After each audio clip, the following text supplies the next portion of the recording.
வாசிக்கலாம் மறுபடியும் எல்லாரும். இந்த தீர்க்கதரிசன வசனங்களை வாசிக்கிறவனும் கேட்கிறவர்களும் இதில் எழுதியிருக்கிறவைகளை கைக்கொள்ளுகிறவர்களும் பாக்கியவான்கள். எப்படிப்பட்டவர்கள் அவர்கள்? பாக்கியவான்கள். அப்ப இன்றைக்கு நம்முடைய வாழ்க்கையிலே நாம் வேதத்தை எவ்வளவுக்கு எவ்வளவு நேசித்து வாசித்து முயற்சி பண்ணுகிறோமோ அதன்படி நடப்பது நமக்கு இலகுவாய் மாறும்.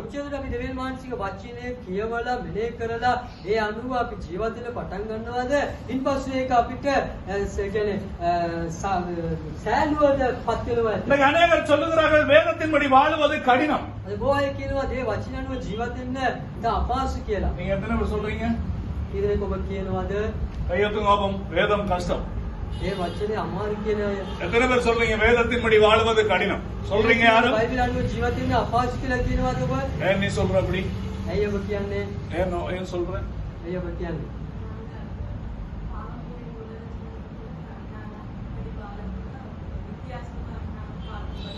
பார்க்கப்படுகிறோம் உலகத்துல வித்தியாசமா பார்க்கப்படுறத நீங்க பிரச்சனை எடுத்துக்கொள்ள கூடாது. ලෞකිකය විවිධාකාර බලන එක ඔබ එක ගන්න ඕනේ. தாமரையில எவ்வளவு அழுக்கு தண்ணியில் இருந்தாலும் தன்னில தண்ணி பட விடாது. මානෙ පුකුනේ කොච්චර වතුර කියන්නේ කොච්චර කිලුටුකම තිබුණත් හරි වතුර තිබෙන්නේ ඉඳන්නේ. வேதத்தை ஒழுங்கா நேசிச்சு ஆண்டவரை உண்மையா நேசிக்கிறவனுக்கு வேதமானது பாரமானதாக இருக்க மாட்டாது. ඒ වචන ක්‍රියාකාර කියලා මෙනෙහි කරන කෙනාට සුද්ධ බයිබලෙ බරක්කු වෙන්නේ නැහැ. உலகத்துக்கு நாம ஒத்த வேஷம் தரிக்க முடியாது. ලෞකික අය සමග ලෞකික දේවල් வேதம் කරන්න බෑ. சொல்லுகிறபடிதான் நம்முடைய வாழ்க்கை மரண பரியந்தம் உண்மை உள்ளவளா இருக்கணும். ඒ වචනේ අනුව තමයි මරණය දක්වා අපි අවංකව සිටින්න ඕනේ. நானே அவர் அப்படி இவர் அப்படி அந்த இந்த கதையெல்லாம் எனக்கு உங்களுக்கு அவசியம் இல்ல. ඔය කියන එයා මේව මෙයා මේව කියලා ඒකවට අවශ්‍ය නැහැ. வசனம் என்ன சொல்லுகிறதோ වචනේ කුමක්ද කියන්නේ? அதுபடி நானும் நீங்களும் வாழ்ந்தால் ඒ අනුව මම ඔබ ජීවත් වෙනවා. இம்மையிலும் மறுமையிலும் கர்த்தர் நம்மை ஆசீர்வதிப்பார். අද බමුණන් නොවේ සදාකාලික වගේ උන්වහන්සේ අපව ආශිර්වාද ஆமென் சொல்லுங்க. ஆமென். இதுதான் சத்தியம். මෙයයි සත්‍යතාව. நீங்க இங்க பாருங்க, இப்ப நீங்க சில பேர் சொல்லுவீங்க அம்மாவோட பெரிய கரைச்சல், සමහරක් කියන අම්මා සමග එක කරදරයක් කියලා. அப்பாவோட பெரிய கரைச்சல், තාත්තා නිසා කරදරයක් කියලා. ஒரே ஏசுறாங்க. හැමතිස්සෙම බයි. ஏன் ஏசுறாங்க? ඇයි බනින්නේ? ஏன் கண்டிக்கிறாங்க? ඇයි තරවටු කරන්නේ? புள்ளையா வளரணும். දරුවෙක් නේ යදෙන්න ඕනේ. இவ்வளவு நாளும் கஷ்டப்பட்டு பிள்ளைய பெற்று விட சொல்ல சிலதுகள் பிள்ளைக்கு மாறா வேற எதையும் பெற்று விடும். මෙච්චර අද වලපු දරුවන් දරුවාගේ නෑ වෙන මොකද්ද වගේ ඇදිලා. என்ன சில பெற்றோர் என்ன சொல்றாங்க, பிள்ளைய பார்த்து எருமை மாடுன்றது. සමහර දෙමව්පියන් කියන දරුවා බලලා මීයා. அது அம்மா அப்பா இல்லங்க. ඒනේ එයාගේ දෙමව්පියන් කවුද? நீங்களே உங்க பிள்ளைய பார்த்து எருமை மாடுன்னா நீங்க ரெண்டும் என்ன? ඔබේ දරුවන් බලලා Same. එයාගේ කියනවා ඔබ කවුද? நீங்க ரெண்டும் சேம்.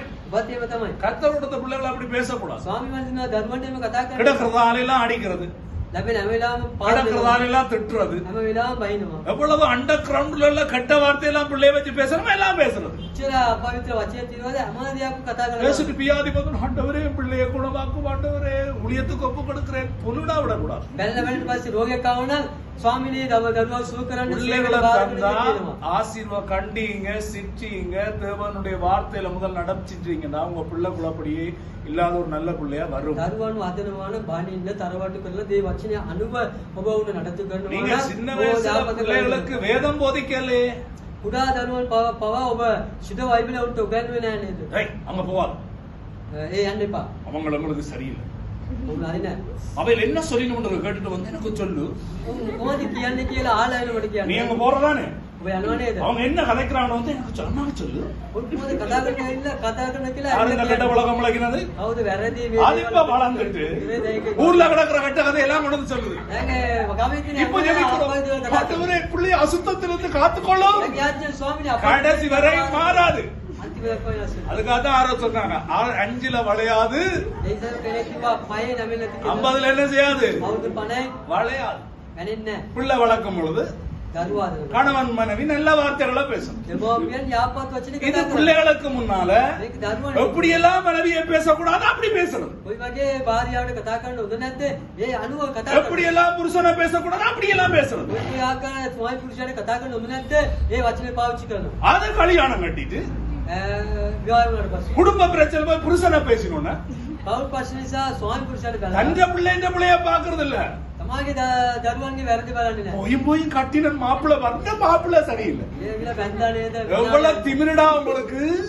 ඔච්චර මේ புள்ளைய வளர்க்கிற விதமா வளர்த்தா දරුවන් අදන්න ඕන තරමට ඇදුවා නම් பிள்ளைகளோட எதிர்காலம் ஆசீர்வாதமா இருக்கும். දරුවන්ගේ අනාගත ආශිර්වාද වෙනවා. ஆமென் சொல்லுங்க. ආමේන්.